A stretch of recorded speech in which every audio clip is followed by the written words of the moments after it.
Right, if you scroll to this part of the podcast, you'll know that we are finally at the Manchester United point of view. So you're going to be listening to me talking mostly about Christian Eriksen because Malacia has been a fantastic signing. He was great in the Conference League last season for Feyenoord. Another nice little Yeah, he's true a decent signing. little decent young player. Yeah, there's someone that I think will be making an appearance for the Netherlands at the Euros next November as well, which will be quite good for him to see. Lisandro Martinez is a fantastic player that I've really enjoyed watching in the Champions League last season. I don't watch Eredivisie, but I was watching him in the Champions League over the last couple of years. He has played as a holding midfielder, but seeing him as a centre back, a left centre back is what we've needed for quite a long time. NJ, we've needed someone who has the passing angles available. Something that Harry Maguire does quite well is he does do long range passing quite well. He does distribute quite well. So having someone like Lisandro Martinez next to him or competing against him works really well as a Man United point of view because you have someone who can generally come in, make a difference, and isn't scared to make a tackle, isn't scared to actually change the game going forward as well. He likes to get an assist every now and then. He does chip in with goals every now and then as well. But the main thing Ten Hag likes is when the defenders actually move into midfield to create an overflow of players. Overload. It makes it so much easier for them. So it's going to be a lot easier to see Lisandro Martinez settle into this team. But for me personally, I am really excited about the signing of Christian Eriksen.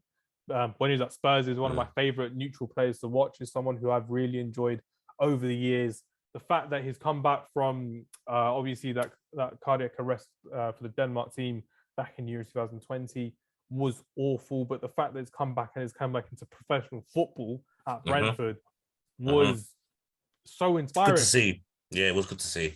Inspirational. And the best thing about it was he didn't just come in and make up the squad numbers. He came in with so many creative chances as well. So when he came into the side, only Odegaard and Kevin De Bruyne created more chances since Eriksen's debut back in February as well. And he was someone not a bad stat at all. I think he's an upgrade on Paul Pogba. I think he's going to be someone who's actually going to be challenging Bruno Fernandes in that number 10 position. And Bruno Fernandes has welcomed the competition. He said it's a fantastic player to watch. But Christian Eriksen can play as a number 8. He can play behind the number 10. He can actually link up properly with Bruno Fernandes, Rashford, Sancho, Martial, and even Cristiano Ronaldo if he stays. And it's someone that I'm really looking forward to because I've seen what he's done for Tottenham. I've seen what an influence he can be in that attacking final third as well. And the best thing about it is he is a very good set-piece taker for Manchester United and for Spurs. Well, not for Man United yet, but yeah. He will be. Free kicks, he would do better. Corners, he'd be a vast improvement on whoever's we've had on corners. Tellez maybe when he starts, but honestly, seeing Christian Eriksen in a Man United shirt will make my season. He's someone who I've really wanted to see do well. I thought he's a better option for Barcelona than Coutinho was at the time. I didn't have the podcast at the time, but realistically speaking, Christian Eriksen will be a joy for Man United fans to watch next season, and I, for one, will be looking forward to seeing him. I might even get his shirt, depends on what Why not? Why not? Let's support Christian Eriksen. He's gone through enough. Yeah. And people making jokes, he's gone through enough in his career and in his life. Why move to Man United? Why not? Why not make an impact at Man United? Why not be the difference maker? Why not inspire this new Man United side and this new manager with what you've actually gone through off the field and how you come back on the field to almost being at your best again? His prime years at Spurs were up there with the likes of De Bruyne and Ozil and anyone who's playing around that era as well. Fantastic player to watch. But yeah, from an outside perspective, what are your thoughts on the Man United signings, MJ? I think the Eriksen one's very shrewd signing. I think it'd be a good signing for you guys. And you know what as well? I don't think he'll be phased. Because you know what? I talk about this a lot on our own podcast, like the players' mentality when they move to a club.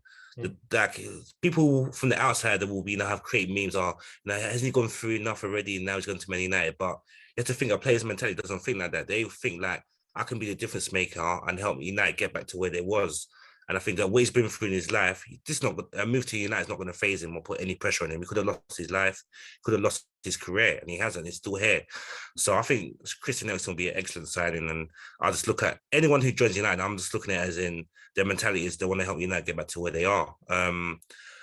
Martinez, I think that's a good signing as well. He kind of reminds me of Gabriel Heinze, kind of left-footed, a bit uncompromising, quite tough in the tackle as well. I know Arsenal were trying to compete with United to get him, Oh no, no, Me no, no, no, no, personally, no. That would have been a really good signing for you. But would he have started with Gabriel, or would he have started on the right side? How would it have worked for Martinez at Arsenal? that's the only thing as well. I don't think for 45 mil, I don't think that's value for money for a player that's probably not exactly going to be first team. I think that he would have been like replacing Tierney if Tierney is injured at left back. Okay. Maybe replacing Partey when Partey's not in. When the Partey's injured, that's defensive mid. Or if Gabriel can't play at left centre back, we'll play the left centre back because Arteta does love his left-sided centre backs, left-footed centre backs for the passing lanes and the passing angles when they're trying to progress the ball from the back from the goalkeeper. Yeah. So yeah, but for me, he's a good player, but I didn't quite see where exactly he was going to fit in at Arsenal for that amount of £45 million. I think that's quite a lot to spend on someone that's not necessarily going to be a guaranteed starter, but that's no slat on him. He's a good player. And like I said, kind of reminds me of hindsight a little bit tough, uncompromising. Both Argentinian, they got that mindset. They don't mind getting stuck in. They don't mind the dirty work. And I think it'd be a good signing for United. What are your thoughts on Cristiano Ronaldo if he leaves? Do you reckon he's going to leave? If he does leave, it seems like he wants to leave. Whether he will actually leave is another thing. You know what? Yeah, a lot of people are like, United without Ronaldo, where they've been last year. But I think that if he does leave, a lot of the other players will step up because for me, a lot of the players went into their shell when he come back to the club. And yes, he scored a lot of goals. He scored 18 Premier League goals and maybe a few other goals in the Champions League. Like, probably got you good 25 goals a season, which is nothing to be sniffed at. But I just think that a lot of the other players around him, like Rashford, Bruno Fernandes, kind of went into their shell a little bit and he took more of the burden where I think if he's not there, it will unshackle a lot of the players that you got there already. Yeah. Because what I've loved about the summer transfer window is Ten Hag has gone for players that he wants and he's also gone for players that will actually impact our starting lineup. Ole Gunnar Solskjaer bought players who would impact our squad, who didn't really play properly, who didn't really trouble who we had in the team already. Probably the only one was Cavani, Wan-Bissaka, and Maguire. But then when Rangnick came in, he realized that Wan-Bissaka isn't good enough to play for Man United. Cavani was in and out of the squad with injuries, and it's just not gone the way that it's kind of we wanted it to go. But realistically speaking, I'm really happy with the signings Manchester United have got.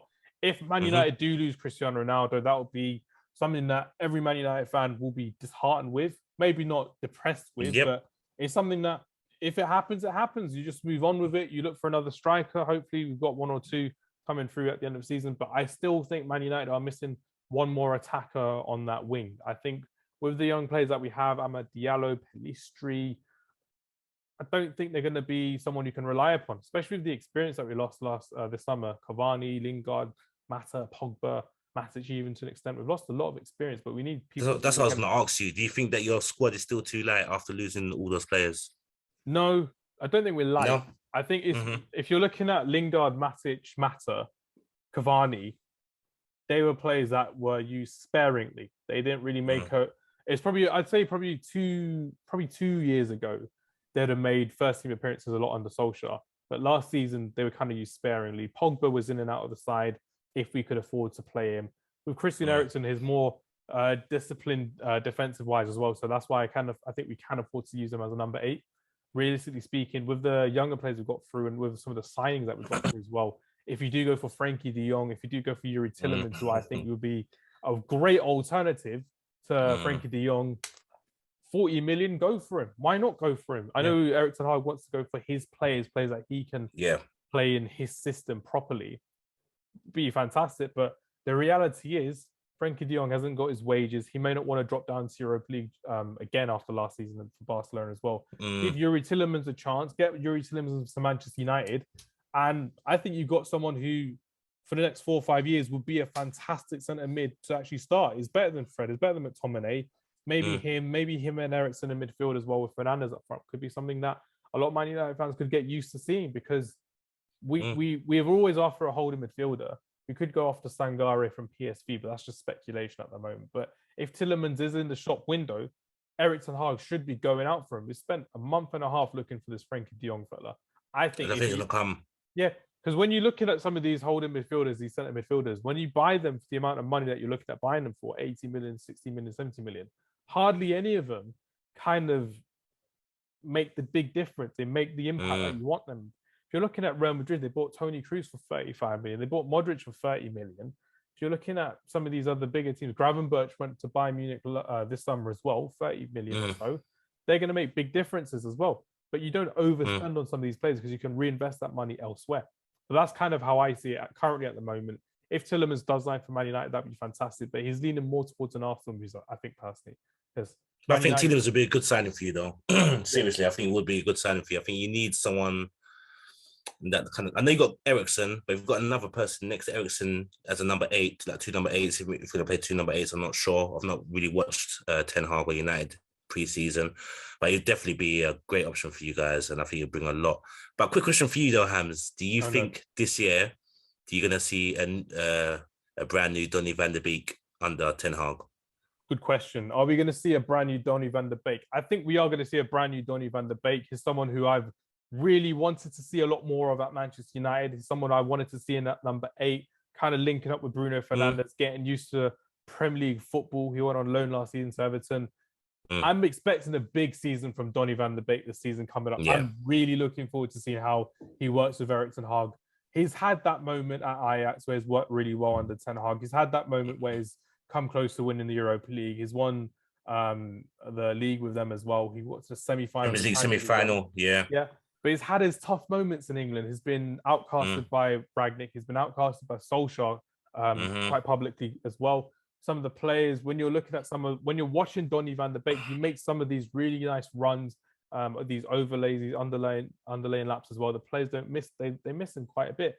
The media gets onto him quite a bit. The fans get onto him quite a bit because we just want to see him play. We want to see him do well. If anyone's going to get the best out of Donny van de Beek, it is Erik ten Hag and his backroom staff.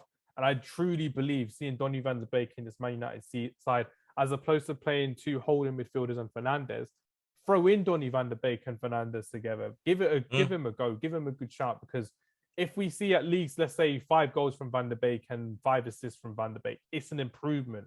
It's stepping stones in the right direction. I agree. This is something that I'm going to be backing Donny van de Beek on this season. I think we're going to see it's now or never for Donny van de Beek. Yeah, I agree. If Ten Hag can't get it out of him, then I don't think anyone will.